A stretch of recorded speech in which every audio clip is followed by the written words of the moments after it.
Introduce yourself. My name is Enrique Mercado. All right, so I'm gonna ask you a few questions. Why don't you go ahead and tell me about your sports background, the achievements that you had, and what you're currently doing with sports now. Growing up, I played Little League Baseball. Uh, in high school, at Whittier High, I played football, 3 years varsity football, a year of baseball. I did a year of track and field, to shot put and discus. Um, my achievements for football, my junior year, I won the Ironman Award for my team. That's going offense and defense. That year, I also won first team All League defensive tackle. My senior year, I won first team All League defensive tackle, second team All League offensive tackle, and second team All Area defensive tackle, and team MVP. Those are my main achievements in high school, sports-wise. That's it. And now, I've been coaching girls soccer for 7 years at Whittier AYSO. All right, and with that job, there's no money involved. It's a volunteer coaching. What motivates you to do that? Basically, it also helps me with the bond with my daughters. But also, watching the girls that I've been coaching for 7 years.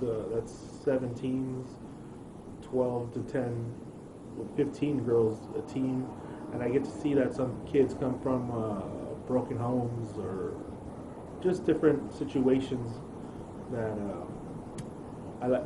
that by coaching or just being there for them, being a mentor, helps them out or feel secure for that hour and a half every other day we do practice. Right. And what philosophies do you apply to soccer? And do you try and teach that to, like, how do you try and teach that to the kids, the philosophies you have? The philosophies is of life lessons, like not to be late at work, basically don't be late to practice, listen. When somebody talks, you listen, respect. Those are big ones for me.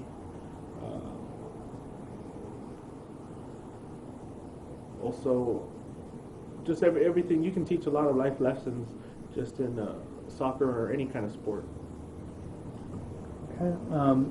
Do you ever use historical references of games or players to inspire or teach your athletes? Yeah, I use a lot of games, like the Women's World Cup. I mentioned to the girls, hey, did you see this play? Hey, did you see this corner kick?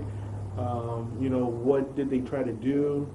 A lot of the mental aspects of the game. I also try to reference like how teams can just be thrown together. Like you can't, for example, like a USA basketball team that got thrown together. I didn't think they won gold that year because there were a bunch of individuals. Teams have chemistry or been working together. That's what I try to teach them. All right. And now, analyzing the sociology of soccer in the U.S., we see a rise in female participation.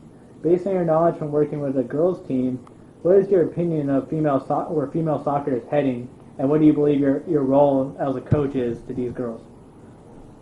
Like I said, I've been coaching women's soccer for 7 years now, and I've been seeing an increase in girl registration over boys registration at AYSL Whittier.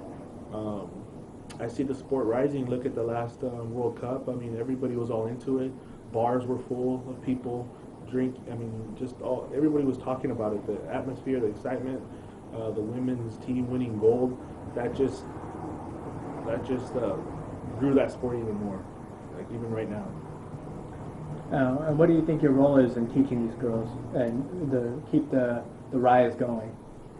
Well, as a coach, you want to pretty much inspire the girls to keep playing. You don't want to be that negative coach that makes them not want to come back.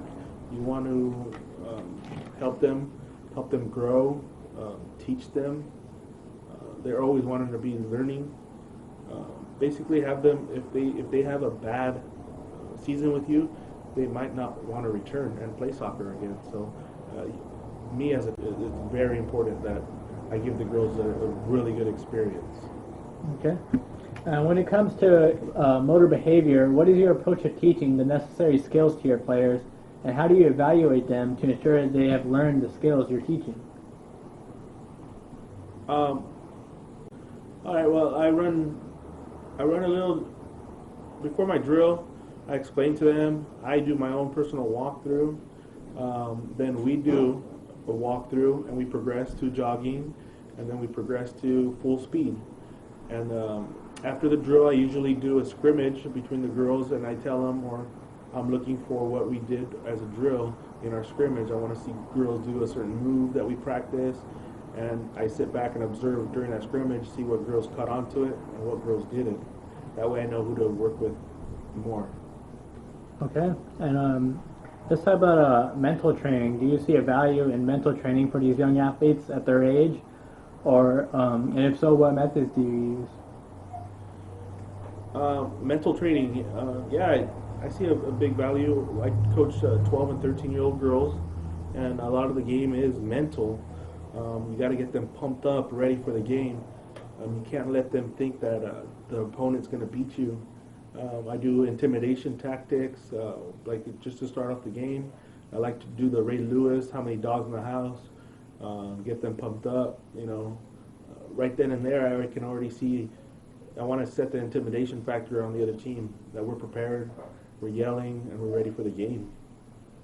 All right. Not coming from a soccer background yourself, what is your process in learning the proper ball mechanics of soccer? Well, I didn't really grow up playing soccer, like I explained. So my thing is just pretty much coaching aspects. So the coaching aspect would be like when I first started off coaching 5 and 6 years old. I would do online courses, and that would teach you how to kick the ball properly with your laces, not your toes. Headers, pretty much, how to stretch properly. And as you go up with your child, up in age groups, like for example, right now I do U14, which is 12 and 13-year-olds. I had to take a 3-day course teaching me the proper methods of the stretching and workouts, and I implement that to my team and all the girls I coach. Yeah. Okay, and then what is your take on the physiology in soccer at your level that you're teaching? Do you believe that training for strength and conditioning is more valuable than training for technique and skill and fundamentals at this level?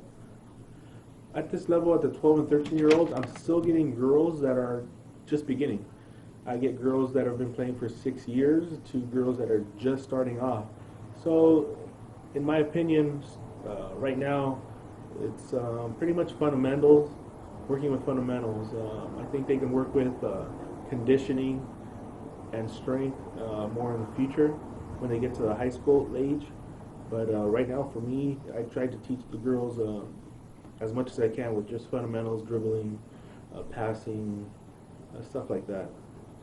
Okay, what do you hope your overall impact you will have on these young athletes? Like, what do you think your overall impact is going to be on these athletes, or what do you hope it will be?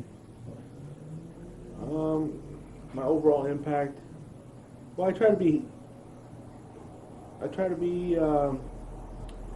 not too hard on the girls, but not too soft. I want them to learn. I want them to. My overall impact is that they just pick something up from me and take it on to the future, like respect, responsibility, teamwork, stuff like that. I want them to know that that's what their life lessons. I hope they take that with them. All right, Coach. Well, thank you for your time.